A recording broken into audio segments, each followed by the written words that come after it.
Et quand la tristesse arrive, je sais tu es là, toujours près de moi. Bon matin tout le monde, on se prépare à prendre notre petit déjeuner tous ensemble et comme on le fait tous les mercredis, on va rejoindre quelqu'un. Je l'aime parce que c'est quelqu'un qui n'a pas peur de ses paroles, il assume ce qu'il dit, mais mon Dieu qu'on apprend avec lui, l'abbé Raymond Gravel.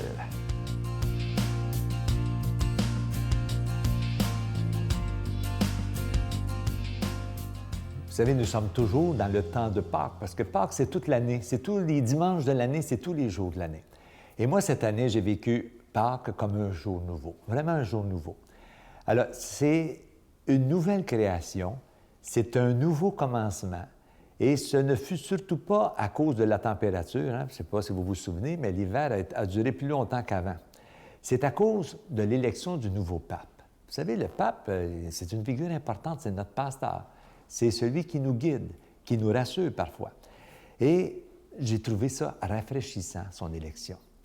Le voir se promener en Jeep sur la place Saint-Pierre, qui descend de la Jeep pour aller saluer des gens, pour aller embrasser un handicapé, prendre des enfants dans ses bras avec une simplicité désarmante, accueillir une équipe de soccer d'Argentine qui lui apporte un chandail. Il prend le chandail puis il le met sur lui-même, juste pour montrer sa proximité avec cette équipe-là. Je trouve que c'est humain et c'est tellement simple. Alors ça me rejoint beaucoup. Et le jeudi saint, on a vu le pape aller laver les pieds des détenus dans une prison, au lieu de laver les pieds des cardinaux à la basilique Saint-Pierre. Je trouve que c'est un pape qui se fait proche des petits, des mal-aimés, des blessés de la vie. Et ça fait longtemps, moi, j'ai pas vu ça. Et ça fait longtemps que j'ai pas vécu Pâques de cette façon-là. J'avais l'impression aussi que dans nos diocèses, nous étions en train d'accompagner le déclin de notre Église, pour ne pas dire sa phase terminale. Et avec l'élection de ce nouveau pasteur, j'ai la conviction profonde qu'une sorte de renaissance est en train de se faire dans notre Église. Des gens qui se sont distanciés de l'Église à cause souvent de la doctrine officielle ou des discours de condamnation de certains prélats. J'ai l'impression aujourd'hui que ces gens-là veulent y revenir. J'ai entendu des gens qui ont dit « Hey, il nous interpelle pas mal, ce pape-là, ne serait-ce que par sa simplicité. » Alors, ça donne de l'espérance au cœur. Et j'ai encore plus le goût, moi, personnellement, comme prêtre, de m'engager dans mon Église pour, justement, la réformer, la rendre plus humaine, la rendre plus belle pour les gens. Et vous savez, la diversité, ce n'est pas un frein à l'unité. C'est justement la diversité qui nous permet une plus grande unité, parce que plus on va être diversifié, plus on va s'enrichir les uns les autres. Et le pape actuel laisse beaucoup d'espace aux évêques dans leur diocèse. C'est comme s'il se disait, l'Église est universelle, oui, mais elle prend la couleur de chaque diocèse. Et j'ai l'impression qu'il va faire beaucoup de place aussi. Alors, à part qu'on chante « Le Christ est ressuscité, Alléluia », pour moi, il est vraiment ressuscité. Et je comprends davantage que le vendredi saint n'a de sens que si on arrive au dimanche de Pâques. On ne peut célébrer le vendredi saint pour lui-même. Ce serait du sadomasochisme. On célèbre le vendredi saint parce qu'il est suivi de Pâques, et Pâques est arrivé. Alors, joyeuse Pâques en retard à tout le monde. Bonne journée. Notre Père qui es aux cieux, que ton nom soit sanctifié, que ton règne vienne, que ta volonté soit faite sur la terre comme au ciel. Donne-nous aujourd'hui notre pain de ce jour. Pardonne-nous nos offenses, comme nous pardonnons aussi à ceux qui nous ont offensés. Et ne nous soumets pas à la tentation, mais délivre-nous du mal. Car c'est à toi qu'appartiennent le règne, la puissance et la gloire, pour les siècles des siècles. Amen. Ça fait déjà quelques semaines que je vous parle de ce beau cadeau du mois. Déjà, des milliers de personnes l'ont commandé. Il s'agit du CD exclusif à la Victoire de l'amour du bon Doc Lapointe. Vous le connaissez bien, évidemment. Le titre, « Faire confiance à son médecin intérieur ». C'est plus d'1 heure avec le docteur Lapointe et on peut l'écouter des dizaines de fois parce qu'on apprend toujours quelque chose. On peut l'écouter dans l'auto, à la maison, peu importe où on est. Et il se donne tellement bien en cadeau. Je vous rappelle que vous en recevez un avec un don de 25 et 2 avec un don de 40 Je vous rappelle que ce n'est pas un achat. Vous savez que lorsque vous faites un don à la Victoire de l'amour, c'est vraiment un don. Vous recevez un reçu pour fin d'impôt et ça nous permet de pouvoir payer pour la diffusion et la production des émissions de télévision depuis déjà 18 ans. Alors, je vous remercie de tout cœur en cette période d'été qui est toujours plus difficile et inquiétante. Merci de votre don spécial en ces mois d'été. Je vous donne l'adresse. La Victoire de l'amour, casier postal 120, succursale Boucherville à Boucherville, le J4B 5E6, je vous la redonne. La Victoire de l'amour, casier postal 120, succursale Boucherville à Boucherville, le J4B 5E6. Également par téléphone dans le 514-523-4433, 523-4433 ou sans frais, le 1-888-811-9291, 1-888-811-9291 et aussi sur notre site Internet, le www.lavictoiredelamour.org et également sur notre page Facebook. Vous pouvez également faire un don. C'est la page Facebook, La Victoire de l'amour, page officielle. Déjà, plus de 13 000 personnes nous suivent à chaque jour. Je trouve ça extraordinaire. Merci de tout mon cœur, de votre prière d'abord, mais aussi, évidemment, de votre soutien financier. Merci.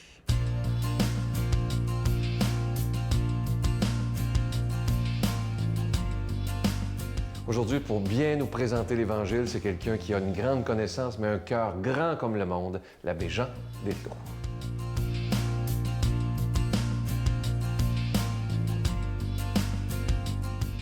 Bonjour, je vous fais lecture de l'Évangile selon saint Matthieu. Comme les disciples s'étaient rassemblés autour de Jésus sur la montagne, il leur disait « Méfiez-vous des faux prophètes qui viennent à vous déguisés en brebis, mais au-dedans, ce sont des loups voraces. C'est à leurs fruits que vous les reconnaîtrez. On ne cueille pas du raisin sur des épines, ni des figues sur des chardons. C'est ainsi que tout arbre bon donne de beaux fruits, et que l'arbre mauvais donne des fruits détestables. Un arbre bon ne peut pas porter des fruits détestables, ni un arbre mauvais porter de beaux fruits. Tout arbre qui ne donne pas de beaux fruits est coupé et jeté au feu. C'est donc à leurs fruits que vous les reconnaîtrez. Voilà que j'ai des amis qui me disent de temps à autre, « Est-ce qu'un vieux pommier donne des vieilles pommes? » On sait bien que ce n'est pas une question d'âge. Un arbre de qualité va donner toujours de bons fruits. La question qui se pose pour nous aujourd'hui, c'est celle du discernement de la qualité des personnes en lien avec leur identité, leur origine, leur culture, leur religion. Et souvent, on caricature, on a des manières de juger à l'avance, des préjugés, que si quelqu'un est d'une autre race, il ne peut pas être aussi intelligent que nous, les Québécois. Si quelqu'un est d'une autre origine religieuse, il ne peut pas être aussi bon que nous, etc. Prudence. On a maintenant une société au Québec mélangée. Il y a de tout. On fréquente des gens d'autres religions plus qu'autrefois. Autrefois, on avait des frontières assez étanches. Les protestants, il ne fallait pas leur parler, il ne fallait pas aller dans un temple protestant. C'était dangereux, c'était même interdit. Pourquoi? Parce qu'on craignait qu'ils soient un petit peu prosélytes. Prosélytes, ça veut dire qu'ils essaient de nous enrôler dans leur religion. Alors on disait aux catholiques, ne fréquentez pas les protestants. Tout à coup, qu'un protestant vous souffle à l'oreille que c'est pas la bonne religion, la religion catholique, c'est les protestants qui ont la manière de faire. Alors, on bâtissait des frontières étanches entre les groupes, ce qui est disparu, parce qu'on s'est aperçu que les protestants sont bons aussi, les anglicans également, tous ces orthodoxes, tous ces gens, ils sont très croyants, très chrétiens, très fortement enracinés dans l'Évangile. On n'a pas la même manière de l'exprimer, la même manière de conduire l'Église, mais l'essentiel, on le partage. Et au Concile Vatican II, Jean XXIII a inscrit ça dans le grand projet, la réconciliation entre les groupes. On reconnaît l'arbre à ses fruits. Regardez ce qu'ils font. Comment on peut ensemble, d'ailleurs, construire de belles choses, parce qu'on a les mêmes ambitions de développer un monde meilleur, de paix et de justice. Alors est arrivé le mouvement œcuménique, où on discute, mais aussi on agit ensemble, on fait la promotion des valeurs humaines et des valeurs chrétiennes. Et cela va s'étendre aujourd'hui aux autres religions que les religions chrétiennes. On peut juger que les gens qui sont adeptes du bouddhisme, des religions de l'Asie ou de l'islam ne sont pas des bons. Mais regardez ce qu'ils font. Tous ne sont pas mauvais, au contraire. Et ces religions ont du bon, ont des défauts aussi, comme la nôtre a des défauts. Mais on reconnaît l'arbre à ses fruits. Et c'est pour ça aussi que notre jugement sur les autres doit être toujours en mode de retenue. On ne doit pas d'avance les condamner, d'avance les caricaturer, les mettre dans une espèce de cliché où on ne veut même pas savoir qui ils sont, qu'est-ce qu'ils font. Et cette fréquentation des autres, cette façon de vivre avec des frontières molles où on a une circulation des idées des gens, dans le respect mutuel, c'est un changement majeur dans nos sociétés. Et c'est beaucoup dû au fait qu'au Concile Vatican II, on a une déclaration sur la liberté religieuse qui met en évidence que chaque personne humaine, en sa dignité profonde, doit avoir la liberté de professer une foi au Dieu tel qu'elle le comprend dans son effort personnel. Liberté de conscience et de religion et respect mutuel et collaboration de tout le monde, sachant que le bien peut se faire partout. Jésus le dit d'ailleurs, quand ses disciples lui disent « Il y en a qui font du bien puis qui ne sont pas de notre groupe », il dit « Laissez-les faire ». Quand le bien se fait, on n'a pas à intervenir pour l'empêcher. N'empêchons pas le bien de se faire, surtout que cela relève de Dieu seul de juger. Je pense que nous avons, à chaque fois que nous lisons l'Évangile, des petites pages de sagesse. C'est de la sagesse de savoir juger correctement, de savoir apprécier à leur juste valeur les gestes et les personnes en fonction de ce qu'on peut souhaiter comme le plus beau, l'amour qui se répand, la justice qui se répand et la vérité également. Je vous souhaite une bonne journée, je vous bénis au nom du Père et du Fils et du Saint-Esprit. Amen. Je vous salue Marie, pleine de grâce. Le Seigneur est avec vous. Vous êtes bénie entre toutes les femmes, et Jésus, le fruit de vos entrailles, est béni. Sainte Marie, Mère de Dieu, priez pour nous pauvres pécheurs, maintenant et à l'heure de notre mort. Amen.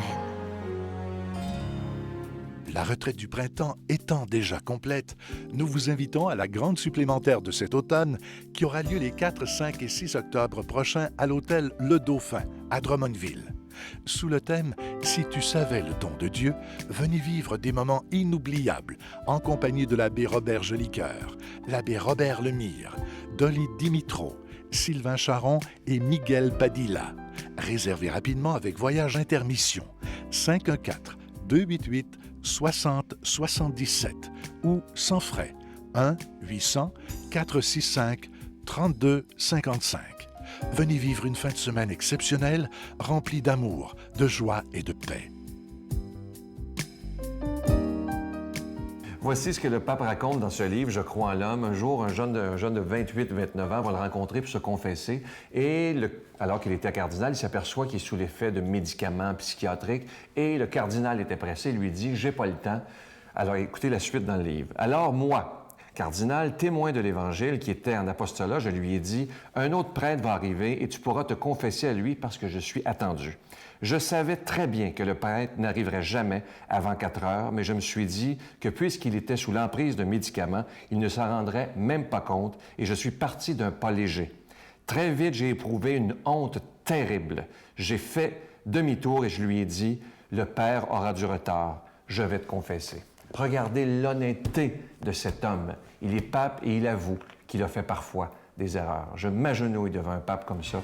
Merci au Seigneur pour le pape François. Je m'en allais me pendre. Je sortais d'une tentative de suicide. J'avais passé 3 jours à l'hôpital. Je suis sorti de l'hôpital. J'ai dit ce que les médecins voulaient entendre pour pouvoir me laisser sortir et puis pas me manquer. Fait que quand le surlendemain, j'ai fini de travailler.